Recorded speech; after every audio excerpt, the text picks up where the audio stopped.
വാർത്തകൾ ഇനി ആലുവല്ലേ.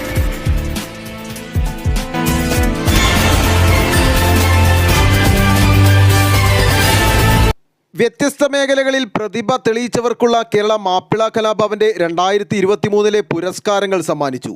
മാപ്പിള ഗാനരത്ന പുരസ്കാരത്തിന് അഷ്റഫ് പയ്യന്നൂർ, രാഷ്ട്രസേവന പ്രതിഭാ പുരസ്കാരത്തിന് അഷ്റഫ് വാവാട്, ഇശൽരത്ന പുരസ്കാരത്തിന് സുചിത്ര നമ്പ്യാർ, നവരത്ന തൂലിക പുരസ്കാരത്തിന് നസീറ ബക്കർ, സാമൂഹ്യ സേവന ജ്യോതി പുരസ്കാരം PMA സലാം, സാമൂഹ്യ സേവന പ്രതിഭാ പുരസ്കാരം സാബു പരിയാരത്ത്, ജമാൽ തച്ചവള്ളത്ത്, അമൃത സന്ദേശ പുരസ്കാരം റഫീഖ് യൂസഫ്, സംഗീത ശ്രേഷ്ഠ ഹംസ വളാഞ്ചേരി, ത്രിപുട തരംഗ സമ്മാൻ മുജീബ് മലപ്പുറം, പൂവച്ചൽ ഖാദർ ഏകതാ പുരസ്കാരത്തിന് ഷാജി ഇടപ്പള്ളി, നസീർ പള്ളിക്കൽ, ബദറുദ്ദീൻ പാറന്നൂർ എന്നിവർക്കാണ് പുരസ്കാരങ്ങൾ സമ്മാനിച്ചത്.